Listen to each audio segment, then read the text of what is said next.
할렐루야. 하나님 은혜가 이 고난주간에 함께 하시기를 바랍니다. 제가 어릴 때 저는 충청도 예산에 있는 저희 외갓집에서 많이 자랐습니다.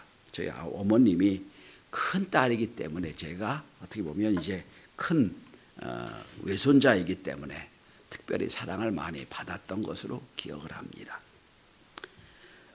우체부 아저씨가 우편물을 가지고 오면 그 우편물을 받아다가 할아버님께 드린 것이 또 제 작은 소소한 즐거움이기도 했습니다. 당신 우편물이 많지 않아서 우체부가 오는 것 자체가 그 동네에 큰 사건이었던 걸로 기억합니다. 그런데 왜 할아버지께서는 어떤 우편물이 오면 그거를 받으셔서 읽어보지도 않고 대문으로 가지고 가지도 않고 대문 옆에 있는 우편함에다 꽂고 혀를 끌끌 차시고 있는 것을 몇 번 보게 됐어요. 누런 봉투로 기억합니다. 지금 기억하면 그 봉투들은 부고장이었다고 생각을 합니다. 옛날 전화가 없을 때잖아요. 누가 돌아가셨다 그러면 부고장 우편물로 와요.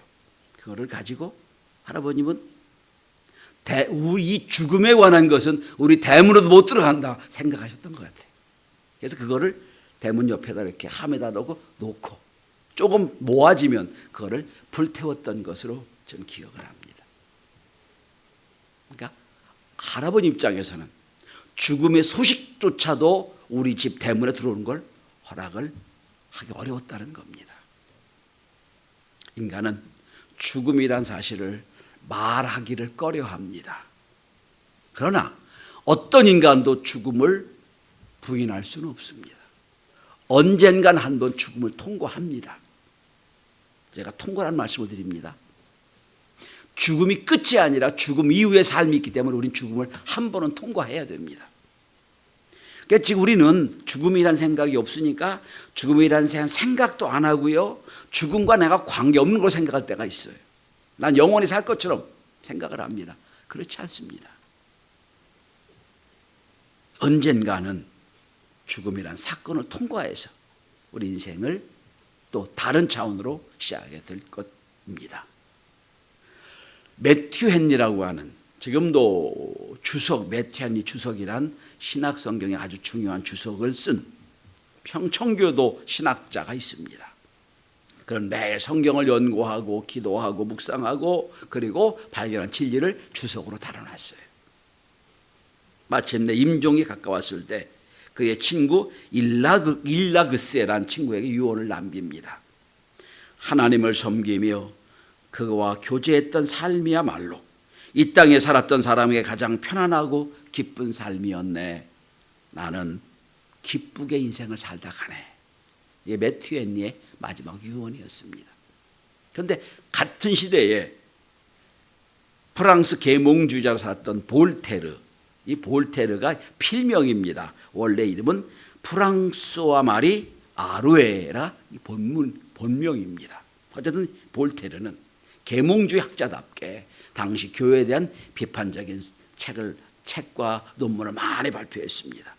그는 이렇게 말했습니다. 기독교도 다른 종교와 마찬가지로 100년이 지나면 더 이상 존재하지 않을 것이다. 과거의 종교가 될 것이고 성경 이야기 단순한 오락이나 동화에 불과하다는 걸 깨닫게 될 것이다. 이렇게 아주 멸시를 했어요. 그런데 그 볼테르가 임종이 가까워져 급격하게 정신 상태가 나빠집니다. 그래서 예수 안 믿는 친구조차 볼테르한테 가는 것을 꺼려했다고 그럽니다. 마침내 볼테르는 죽기 전 벽을 향하여 이렇게 울부짖었다고 그럽니다. 나는 하나님과 사람에게 버림받은 것이 틀림이 없다 라고 말했습니다. 그 임종을 지켜보던 간호사가 고백하는 겁니다. 나에게 유럽의 모든 돈을 다 준다고 해도 다시는 임종시 무신론자의 침대 곁에는 가고 싶지 않다. 이런 고백을 했다고 그래요. 얼마나 죽음의 공포가 두려웠으며 이런 누군가 고백을 했겠습니까? 여러분, 매튜 헨리, 볼테르도 같은 시대에 살았던 사람이에요. 누구는 행복한 인생, 참 좋은 인생을 만족하게 살다 간 사람이라면 한쪽은 죽음이 두려워가지고 죽음 뒤에 있는 것이 두려우니까 얼마나 공포 속에 인생을 마무리한다. 우리는 지금 생각을 해야 됩니다. 나의 죽음은 어떤가? 여러분, 세상은 죽음 얘기를 안 해요. 그리고 잘 사는 걸 얘기해요. 교회는 입니다. 어떻게 하면 잘 죽느냐를 얘기하는 게 교회예요. 전혀 다르지요. 왜? 교회는 죽음 이후의 얘기를 하는 것이 교회이기 때문입니다.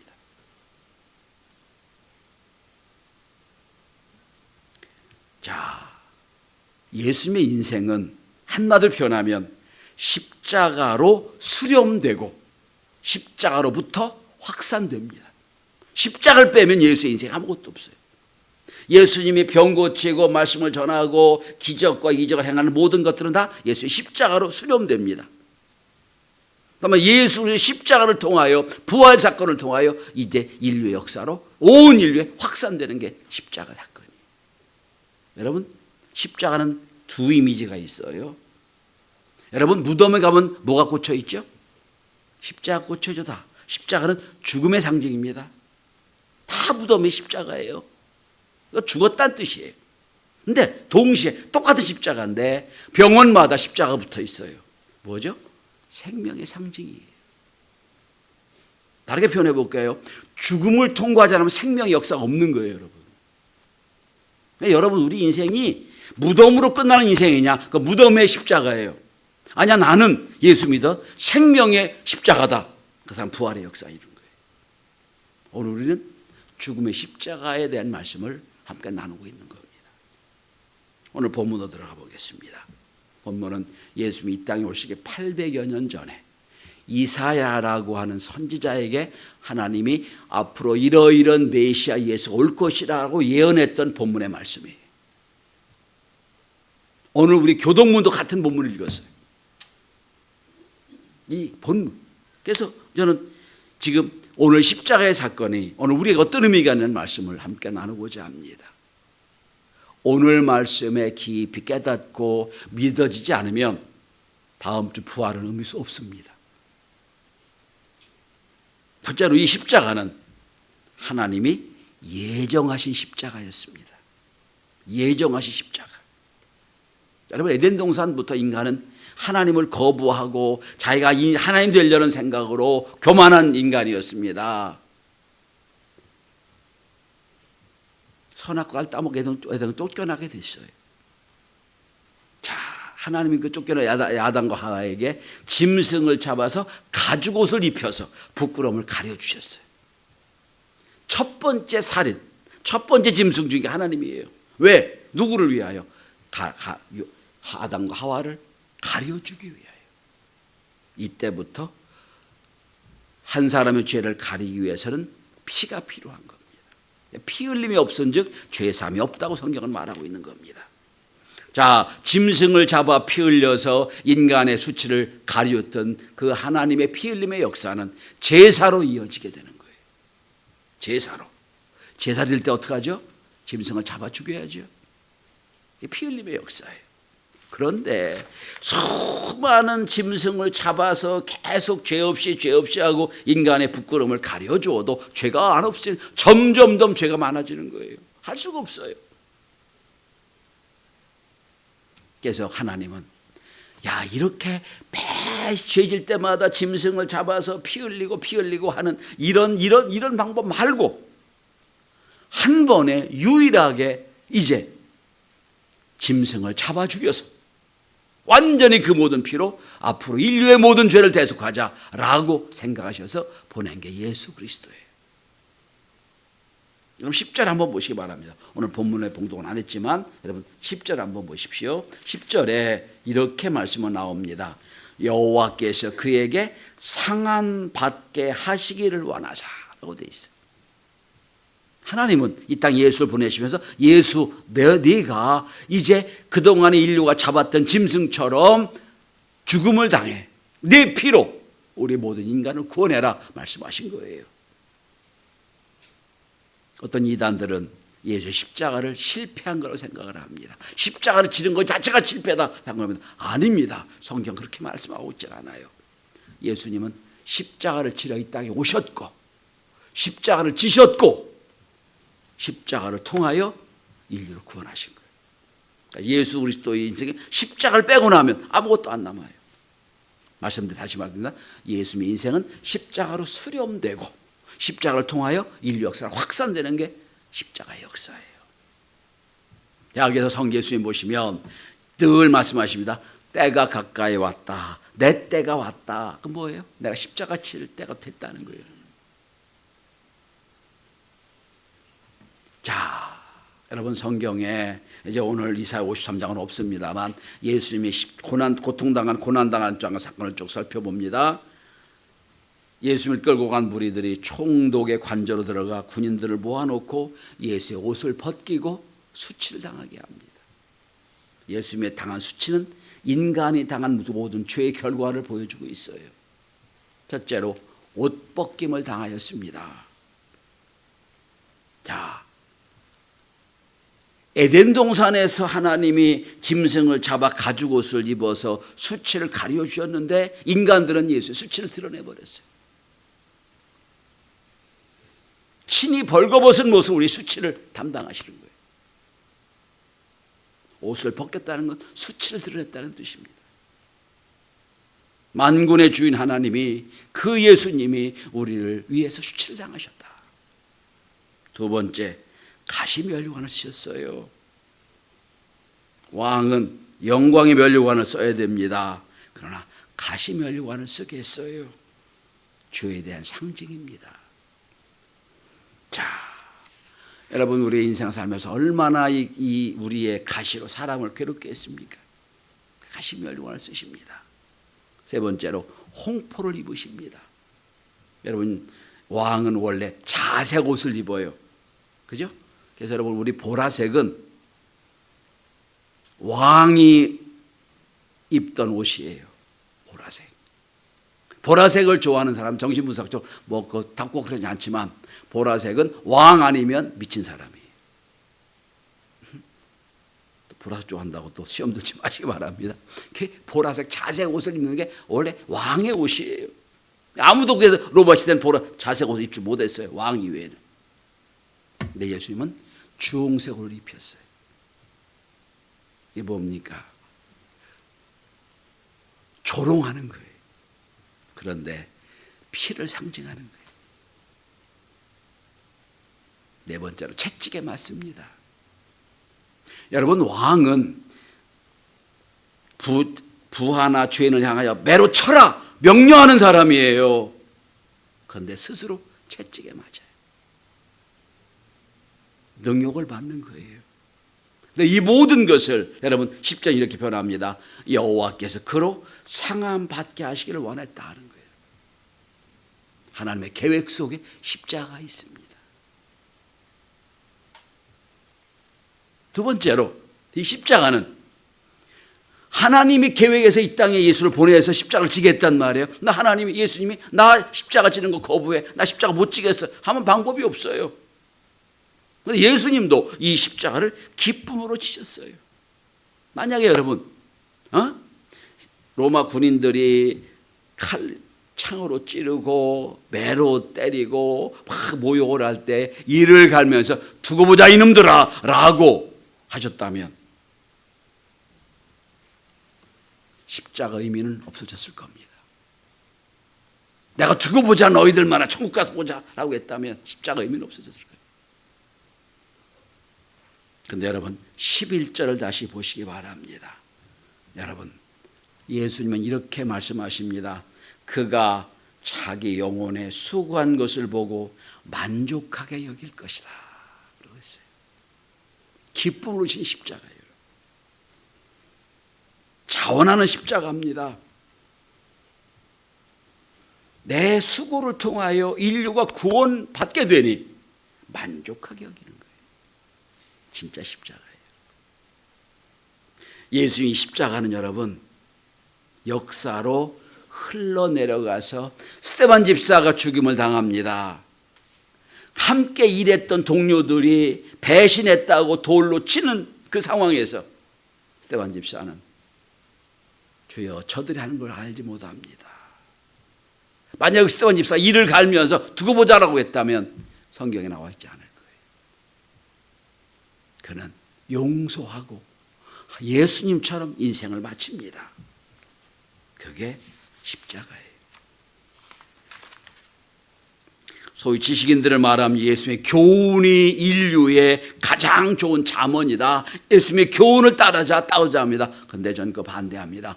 교훈도 중요하지만 더 중요한 것은 예수의 십자가 사건이에요. 십자가 사건 이외의 말씀을 전하는 것, 그 말씀은 공자도 전했고 마음에도 전했고 인류의 모든 철학자들이 전했던 말씀과 똑같아요. 그런데 그들은 십자가 없어요.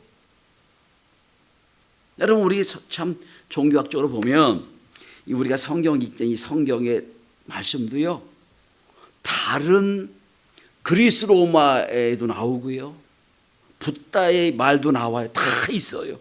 비슷하게 다 있어요. 종교학에 보면 야 어떻게 비슷하다라고 해요. 근데 문제는 그들에게 십자가가 없어요. 결정적인 차이예요. 예수님은 요한복음 10장 18절에 보면 이렇게 친히 말씀하십니다. 누가 내 생명을 빼앗는 것이 아니라 나는 스스로 버리노라. 선택적 십자가예요. 내가 십자가를 칠 수도 있고 안 칠 수도 있어요. 그러나 나는 스스로 십자가를 지노라. 이게 예수 십자가예요. 우린 하다가 누군가 해야 되는데 아무도 안 하면 내가 십자가 지지라고 억지로 저는 십자가를 생각하죠. 아니에요. 예수님은 말씀합니다. 내가 스스로 지노라. 그리고 오늘 말씀합니다. 그가 자기 영혼에 수고한 것을 보고 만족하게 여길 것이라.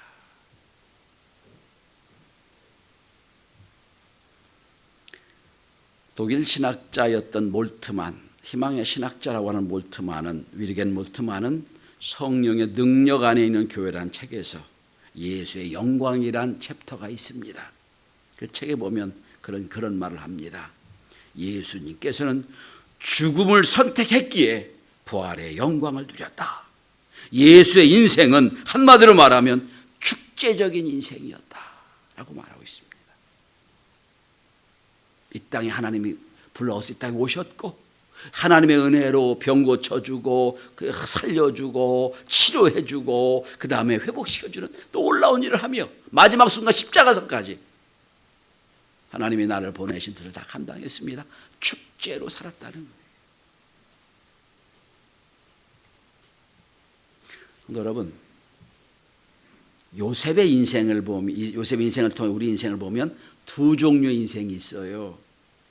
한번 생각해 보시기 바랍니다. 요셉은 형들에게 모함당해서 인신매매로 팔려왔어요. 팔려온 인생이 있어요. 일평생 팔려왔어요. 날마다 불평과 날마다 원망과 수동적으로 살아요. 늘 끌려가며 살아요. 이게 팔려간 인생이에요. 또 한 가지 인생, 똑같은 요셉입니다. 그러나 요셉의 인생은 보냄받은 인생으로 살았어요. 하나님이 나를 당신 구원하려고 이 땅에 먼저 보내셨습니다. 나를 이렇게 높은 자리에 온 것도 하나님의 뜻입니다. 다 보냄받은 사람으로 살아요. 우리 인생이요, 둘 중에 하나예요. 끌려온 인생으로 살 거냐, 보냄받은 인생으로 살 거냐 결정해야 돼요. 어쩔 수 없이 그냥 인생도 남의 인생 살듯이, 신앙생활도 남의 신앙생활 하듯이, 엄마 아빠 눈치 보며 신앙생활 하듯이 평생 그렇게 살면 복이 없어요. 여러분, 늘 끌려온 인생으로 살면 그 십자가 아니에요. 예수님의 인생은 여러분 보냄받은 인생이에요. 요셉으로 말하면 자원하는 선택한 인생. 그런데 그 인생을 통하여 수고한 걸 만족해 여겼다고 그랬어요. 여러분, 우리 인생도 십자가를 통하여 보냄받은 인생으로 새롭게 정리되고 보냄받은 인생으로 주 앞에서는 저와 여러분이 다 될 수 있기를 바랍니다. 자, 그럼 결론입니다. 자, 예수의 십자가는 예언된 십자가였고 그 십자가를 예수님은 기쁨으로 감사함으로 지셨고, 그럼 십자가의 결과가 뭐냐는 거예요. 오늘 계속 이사야 53장에 오늘 말씀을 믿지 않으면 예수를 100년 믿어도 의미가 없다는 겁니다. 첫째로 십자가를 통하여 우리의 모든 죄가 용서함을 받습니다. 믿으십니까? 다 용서함을 받아요. 아담이 선악과를 먹은 다음에 땅을 개간해도 엉겅퀴밖에 못 내온 인생, 우리 모든 삶은 저주받은 땅, 저주받은 인생이 됐어요. 이때부터 인류는 물고 뜯고 저주하고 살인하는 지경에 이르렀어요. 이 저주의 그물에서 누가 우리를 해결할 수 있을까요? 십자가밖에 없어요. 그래서 갈라디아 3장 13절은 사도 바울은 이 비밀을 이렇게 표현하고 있습니다. 그리스도께서 우리를 위하여 저주를 받은 바 되사, 저주를 받은 바 됐다고 말합니다. 율법의 저주에서 우리를 속량하셨으니 기록된 바 나무에 달린 자마다 저주 아래 있는 자라 하였습니다. 그랬어요. 십자가는 여러분, 교회 십자가는 나무 십자가여야 됩니다. 어느 교회 갔더니 쇠로 만드는 십자가 있더라고요. 사실은 잘 몰라요. 나무에 달린 자마다 나무에 달려야 저주받은 거예요. 예수님 그래서 십자가, 나무 십자가에 저주받게 된 거예요. 여러분, 예수의 피를 통하여 우리 모든 죄가 용서받았다는 분명한 확신과 믿음이 있기를 바랍니다. 오늘 현대에게 제일 많이 팔린 약이 수면제입니다. 인류 역사상 최고로 많이 팔린 약이 수면제예요. 옛날에 소화제였거든요. 수면제로 바뀌었어요. 수면제를 먹는 사람 가만히 보면 다 갈등과 고민 때문에 먹어요. 그 속에 들어가면 뭔 줄 아세요? 인간의 정신병의 대부분은 죄와 죄책감에서 시작이 됩니다. 그때 그래야 되는데, 그때 그래야 되는데, 이게 늘 떠나지 않는 거예요. 근데 용서받다는 확신과 믿음이 있으면 거기서 해결됩니다. 해방이 됩니다. 예수의 피로 우리 모든 죄가 용서함 받았습니다. 자, 두 번째로 우리는 고침을 받아요. 오늘 본문을 한번 보실까요? 5절, 여러분들이 5절 말씀을 반드시 외우셔야 됩니다. 그리고 늘 암송할 수 있어야 돼요. 이게 5절의 말씀이 뭔지 아세요? 우리를 치유하시는 은혜를 말씀하는 거예요. 우리 5절 다 피셨죠? 우리 함께 같이 읽어볼까요? 시작. 그가 찔림은 우리의 허물 때문이요 그가 상함은 우리의 죄악 때문이라. 그가 징계를 받아 우리는 평화를 누리고 채찍에 맞음으로 우리는 나음을 받았도다. 아멘. 믿으십니까? 우리가 평화를 누리고 나음을 받아요. 말씀드렸잖아요. 예수의 옷을 벗겨 수치를 당하게 했고요. 매를 쳐라고 명령하는 하나님의 아들 왕이신 예수님이 매를 맞아요. 누구를 위하여? 내가 맞을 죄의 대가, 내가 맞을 채찍에 주님 맞으셨다는 거예요. 주님이 당하신 모욕, 고난, 수치, 아픔, 내가 당할 고난이에요. 내가 당할 걸 당하셨다는 거예요. 그래서 우리가 예수 믿는 거예요. 우리가 불렀던 찬송 중에 이런 게 있죠. 울어도 못하네, 참아도 못하네. 그죠? 근데 마지막에 이렇게 끝납니다. 믿으면 살겠네. 이게 믿음이에요. 그리고 마지막으로 예수의 십자가를 통하여 우리는 승리의 삶을 살게 됩니다. 여러분, 예수님은 마지막 순간 다 이루었다 말씀하고 계세요. 다 이루었다. 인간의 죄 때문에 당한 아픔, 질병, 고난, 슬픔을 다 없애주면서 다 이루었다고 말씀하세요. 대배 때문에 말씀은 안 보겠습니다만 바울은 죄와 마귀와 사탄에 대해서 이렇게 선언합니다. 고린도서 15장 55절이에요.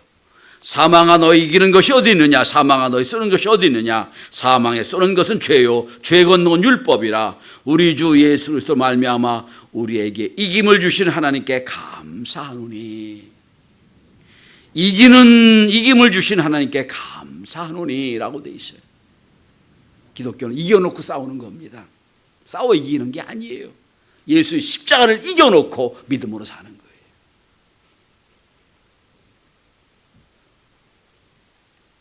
사도 바울은 그래서 이렇게 말합니다. 내가 예수와 함께 십자가에 못 박혔다니 이제는 내가 사는 것이 아니요 내 안에는 예수가 사는 것이다. 사도 바울의 위대한 고백이. 여러분, 네덜란드 화가 중에 빛의 화가라고 별명 붙은 렘브란트를 아실 겁니다. 유명한 그림이 많지요. 자화상의 그림이 많고요. 또 돌아온 탕자 같은 그림은 명화에 속합니다. 그런데 렘브란트의 그림은 독특한 특징이 하나 있어요. 여러 그가 그린 작품 중에 어디선가 렘브란트의 얼굴이 있다는 거예요.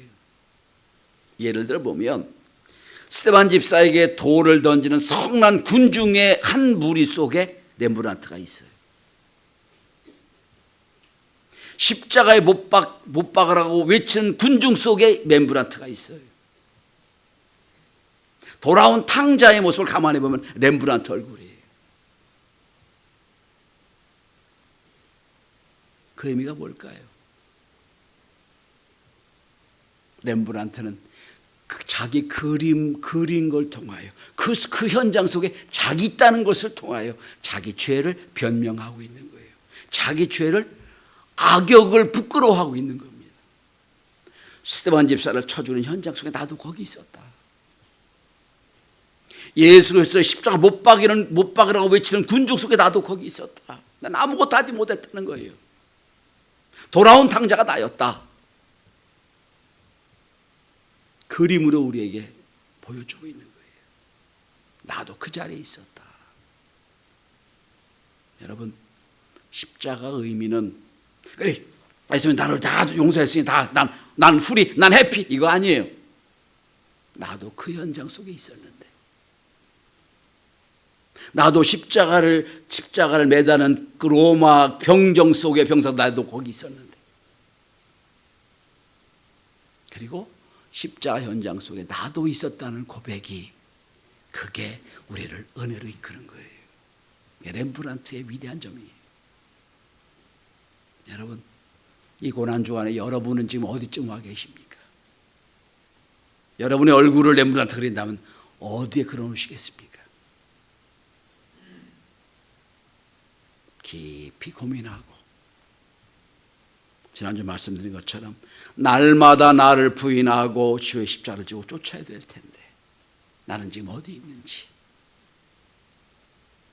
고민하고, 주님, 내 모든 죄를 용서하시고 돌아가신 주님, 그 주님의 그 현장에 나도 있기를 원합니다. 고백이 저와 여러분 가운데 함께 계시기를 주의 이름으로 축원합니다. 기도합니다.